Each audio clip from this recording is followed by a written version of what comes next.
Hi, this is Cheryl Hazzard again.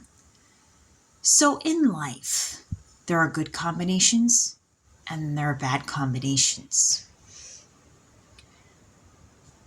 And so the issue of SeaWorld has come up on my YouTube feed and with regards to my family and possible connections.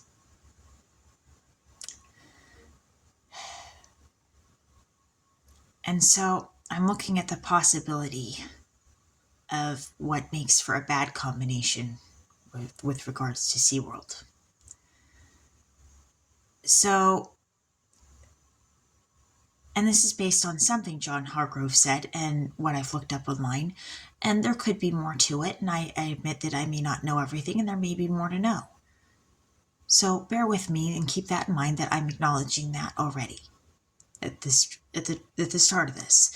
And John Hargrove may be the one who can validate this or not. And he may have already done it. He may know more about this than me, and he may have already done it. And if so, well, okay. But, all right. So a bad combination with regards to SeaWorld might be you've got the animal that's separated from its mother. Or maybe they've killed its mother. They're saying that's what happened with Tillicum.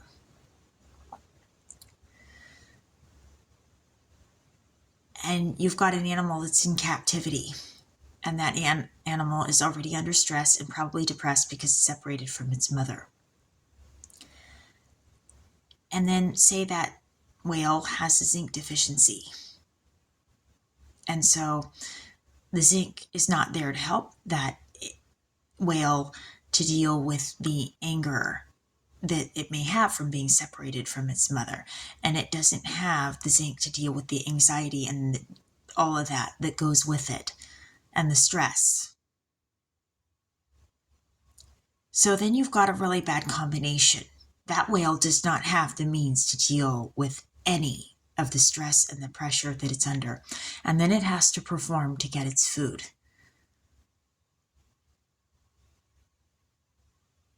That whale is now dependent on people when it could have used to hunt for itself. So you have a whale where this combination is really nasty. It doesn't have the means to deal with the stresses and the pressures that it's been put under. It doesn't have the nutrients to deal with it. Its body is just going, oh, heck no. I don't think so. And so the whale finally snaps.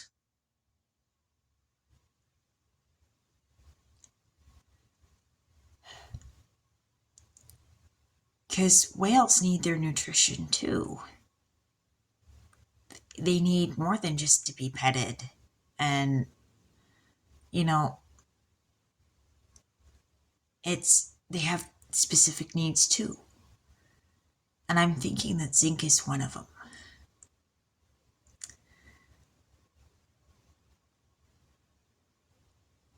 And zinc may be very essential.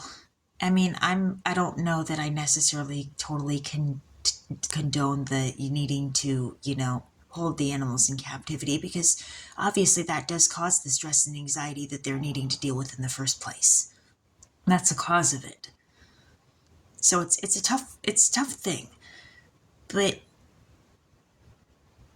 the question of the safety of, I think, for the whales and the trainer, partially, and this is a very partial thing. I don't think it's 100% of the whole thing.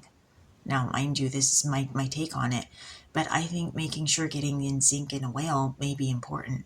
I think there's something to that, and I think John Hargrove could state whether there's something to that, but I think there's an implication that I'm getting through YouTube one way or another. I think through both things through YouTube that I got.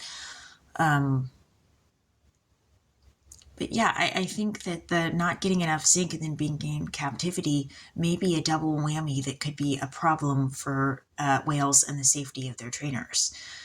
I think that's a possibility.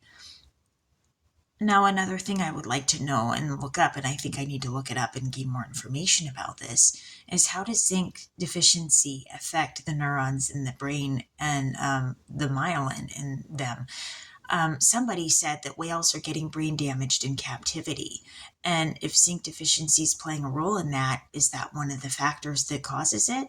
I mean, it's needed to create the neurotransmitters. I've heard that, and it does it in humans. And I'm kind of inclined to think that it would probably do the same thing in a whale. So, I think the zinc deficiency and whales in captivity is going to be a bad combination. So what needs to be done with a bad combination?